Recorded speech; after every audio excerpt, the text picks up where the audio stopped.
Hello दोस्तों, कैसे हैं आप सब। तो आज की वीडियो में हम बात करने वाले हैं यूपी पुलिस रिजल्ट 2024 के बारे में, जिसमें हम आपको बताएंगे कि आपके कितने नंबर हैं तो नौकरी पक्की है। आप लोग अपना देख लेना, जितने मतलब आपके नंबर हैं तो आपकी जॉब पक्की है। आपको फिजिकल के लिए तैयार हो जाना है, ठीक है। और फिजिकल के लिए तैयार हो जाओ। कौन कौन लोग हैं जिनके नंबर इतने हैं वो हम आगे बात करेंगे भी वीडियो में। और जो इस बार की कट ऑफ है वो बहुत कम जाने वाली है, आप लोग खुश हो जाइए। और इस वीडियो में हम बताएंगे आपको UR, EWS, OBC, SC, ST इन सभी की कट ऑफ, ठीक है। तो वीडियो में आगे बढ़ते हैं। तो ये देखिए, आप यहाँ पे आपको एक न्यूज़पेपर का कट लगा हुआ है, यहाँ पे कटिंग लगी हुई है जिसमें आपको क्या बताया गया है। सिपाही भर्ती संवारे जा रहे हैं मैदान।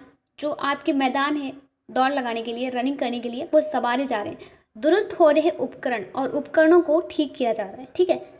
नवंबर के तीसरे सप्ताह, एक सेकेंड पेन ले लेते हैं, आप लोगों को ज़्यादा समझ आएगा अच्छे से। नवंबर के तीसरे सप्ताह जारी हो सकती है लिखित परीक्षा की कट ऑफ लिस्ट, ठीक है। नवंबर के तीसरे सप्ताह। तो अगले पेज पे चलते हैं। तो ये देखिए, यहाँ पे आपको क्या बताया गया है कि यूपी पुलिस कांस्टेबल रिजल्ट 2024 अगले कुछ दिनों में घोषित कर दिया जाएगा। सभी को पता है कि आपका जो यूपी पुलिस का रिजल्ट है वो 2024 का जो रिजल्ट है वो अगले कुछ दिनों में घोषित कर दिया जाएगा।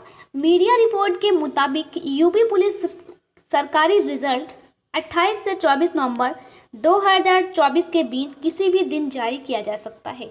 18 से लेकर 24 के बीच में किसी भी दिन जारी किया जा सकता है क्या, यूपी पुलिस का रिजल्ट, ठीक है। तो यहाँ पे देखिए क्या संभावना बताई गई है कि उत्तर प्रदेश जो कांस्टेबल भर्ती 2024 है उसकी जो शारीरिक परीक्षा की तारीखें हैं वो नवंबर दिसंबर सप्ताह में होने की संभावनाएं हैं, ठीक है। नवंबर या दिसंबर में आपकी हो सकती है, क्योंकि याद अभी हमने आपको पीछे बताया कि जो तीसरे सप्ताह में आपका लिखित का रिजल्ट आ जाएगा, और जैसे ही आपका लिखित का रिजल्ट आएगा उसके तुरंत बाद आपको बता दिया जाएगा कि कब से आपकी रनिंग स्टार्ट है, ठीक है। तो जितने लोग भी हैं तो सब लोग अपनी रनिंग करते रहिए। बहुत लोगों को पता होगा कि उनका अच्छा पेपर गया है तो उनको पहले से आराम से तैयार रहना है। ये नहीं कि लिखित परीक्षा का रिजल्ट आ जाए उसके बाद हम दौड़ना स्टार्ट करेंगे, ठीक है। तो यहाँ पे आपको क्या बताया गया है कि जो यूपी पुलिस कांस्टेबल आवश्यक दस्तावेज हैं, कौन कौन से दस्तावेज हैं, डॉक्यूमेंट्स है जो आपके पास होना बहुत ज़रूरी है। तो सबसे पहला क्या आपके पास आपकी हाई स्कूल की मार्कशीट होनी चाहिए, 12th की मार्कशीट, आधार कार्ड, पासपोर्ट आकार का फोटो, जन्म तिथि प्रमाण पत्र, जन्म प्रमाण पत्र होना चाहिए, और जाति प्रमाण पत्र यदि कोई हो, ठीक है। दो बनते हैं ना, एक दो जाति प्रमाण पत्र बनते हैं। आप लोगों के पास दोनों होने चाहिए, दोनों बनवा लीजिए, क्योंकि आगे चल के आपको दिक्कत हो सकती है। एक सेंट्रल वाला बनता है और एक हमारा नॉर्मल बनता है, तो आप लोगों के पास दोनों होना चाहिए। और ये देखिए क्या है, ये है यूपी पुलिस ज्वाइनिंग के लिए डॉक्यूमेंट्स। जब ज्वाइनिंग करनी होगी उस टाइम पे कौन कौन से डॉक्यूमेंट्स आपके पास ज़रूरी है होना। तो सबसे पहले कि आपके पास पैन कार्ड होना चाहिए, आपका बैंक अकाउंट ATM होना चाहिए, और आपका बैंक अकाउंट जो है कहाँ पे होना चाहिए, SBI में होना चाहिए, ठीक है। करेक्टर सर्टिफिकेट होना चाहिए, और SHO एक्सटेंशन होना चाहिए, अटेस्टेंशन ये आपको आपके थाने से बनवाना पड़ेगा। ज्वाइनिंग लेटर फॉर्मेट होना चाहिए, और लगभग 10,000 5,000 जितने भी आप ले जा सकते हो उतने पैसे होने चाहिए, रुपए होने चाहिए, ठीक है। यहाँ पे आपको बताया गया है कि शारीरिक दक्षता परीक्षण के लिए पुरुष के लिए कितना रनिंग करना है। जो पुरुष लोग हैं मैन को, तो उनको करना है 4.8 किलोमीटर 25 मिनट में। 25 मिनट में दौड़ना है कितना, 4.8 किलोमीटर। और उनकी लंबाई कितनी होनी चाहिए, लंबाई होनी चाहिए 168 सेंटीमीटर, और वजन होना चाहिए 50 किलो से ज़्यादा। अगर कम है तो आप डिस्क्वालीफाई कर दिए जाओगे, ठीक है। महिलाओं को कितना दौड़ना है, महिलाओं को दौड़ना है 2.4 किलोमीटर, और कितना मिनट में दौड़ना है, 14 मिनट में दौड़ना है 2.4 किलोमीटर।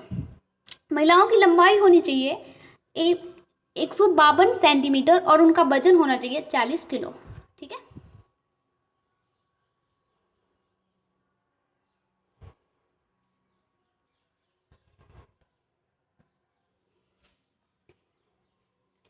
यहाँ पे देखिए क्या बताया गया है, सामान्य OBC SC वर्ग के पुरुष उम्मीदवारों के लिए सीने का माप, उनकी चेस्ट का माप कितना होना चाहिए? तो बिना फुलाए कितना होना चाहिए? 79 सेंटीमीटर, और फुलाने के बाद 84 सेंटीमीटर। ST वर्ग के पुरुष, मतलब यहाँ पे तो SC तक बताया गया, सामान्य, जनरल, OBC और SC, इनके लिए ये बताया गया है, और ST वर्ग के लिए अलग से है। उनका कितना होना चाहिए? 77 सेंटीमीटर बिना फुलाए, और फुलाने के बाद होना चाहिए 82। ठीक है, दो सब में कम है, मतलब 2 बिना फुलाए भी 2 कम, और उसके बाद फुलाने के बाद भी 2 कम, जनरल, OBC और SC के मुताबिक। ठीक है, मतलब उनका ज़्यादा होगा 2 सेंटीमीटर, और जो ST वर्ग के हैं उनका कम होगा 2 सेंटीमीटर। ठीक है, और ये देखिए, छाती का फुलाव कम से कम 5 सेंटीमीटर होना चाहिए। ठीक है, छाती का माप केवल पुरुष उम्मीदवारों के लिए लिया जाता है। ठीक है, यहाँ पे जो लेडीज होती है उनका नहीं होता है। ठीक है, सिर्फ पुरुष लोगों का होता है, मेंस का होता है सिर्फ। 2019 में यूपी पुलिस में कांस्टेबल के पदों पर भर्ती के लिए कुल कितने पद हुए थे? कितने जो आवेदन है वो कितने हुए थे? तो हुए थे 49,568 पदों पर। नागरिक पुलिस में सिपाही के पद कितने हुए थे? 31,360 पद। PSC, ठीक है, PSC में सिपाही के लिए कितने पद हुए थे? तो 18,208। ये 2019 की बात हो रही है। इस भर्ती के लिए कट ऑफ इस प्रकार गई थी, किस प्रकार? जनरल कैटेगरी में कितनी कट ऑफ गई थी? 185.34। OBC के लिए गई थी 172.32।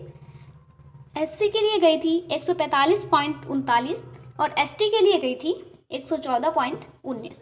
तो सबसे कम ST की जाती है। ठीक है, सबसे ज़्यादा OBC की देखो कितनी गई थी? 172.32, और सबसे ज़्यादा गई थी किसकी? वो तो सभी को पता है ना कि सबसे ज़्यादा जनरल की जाती है। तो कितनी गई थी 2019 में कट ऑफ? 185.34, और कितने पद आए थे? 49,568। ठीक है,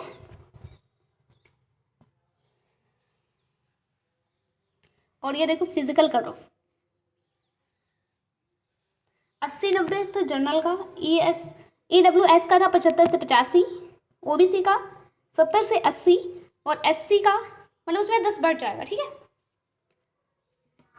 ये देख लो सभी लोग। ठीक है, तो अगर आप लोगों को मतलब आप लोगों ने अपना आंसर की चेक किया है, आप लोगों को लगता है कि आपका हो जाएगा, तो आप लोग अपना रनिंग स्टार्ट कर दो। ठीक है, क्योंकि बहुत सारा दौड़ना है आप लोगों को।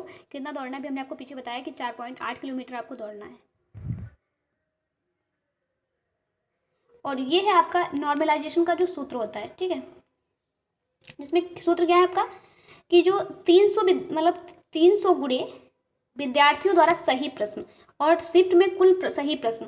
जैसे कुछ क्या हुआ है कि कुछ प्रश्न जो है वो कैंसिल हुए हैं, कुछ गलत आ गए थे ना। ठीक है, कैंसिल करना पड़ा उनको। तो सही कितने थे? उसमें कितने कैंसिल नहीं हुए हैं? जितने सही थे उनको नीचे रखा जाएगा, उनसे हमको इसको डिवाइड करना है, और 300 गुणे जितने विद्यार्थी मतलब जो भी जिसने पेपर दिया उसके जितने सही प्रश्न हैं उससे गुणा करने के बाद इससे भाग दिया जाएगा। ये आपका नॉर्मलाइजेशन का सूत्र है। ठीक है,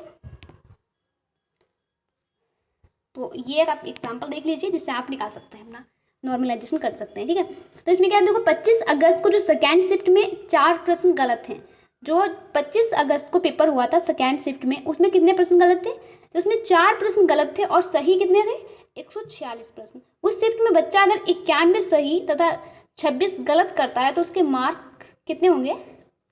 169 होंगे। कैसे? देखो यहाँ पे 300 गुणे 91, क्योंकि उसने 91 सही मार्क पाए हैं। ठीक है, ये है, और उसके बाद 146 सही प्रश्न है। जब इसको हम डिवाइड करेंगे तो कितना आ जाएगा? 186.97। ठीक है, तो ये देखिए बच्चे के सही प्रश्न के मार्क कितने हो जाएंगे? 182, और जिसको नॉर्मलाइजेशन कितना मिल गया? कितना मिला? आप लोग मुझे कमेंट में बताना। ठीक है, तो चलते हैं, फिर मिलते हैं अगली वीडियो में इसी तरह के इंफॉर्मेशन के साथ। तब तक के लिए bye bye and take care.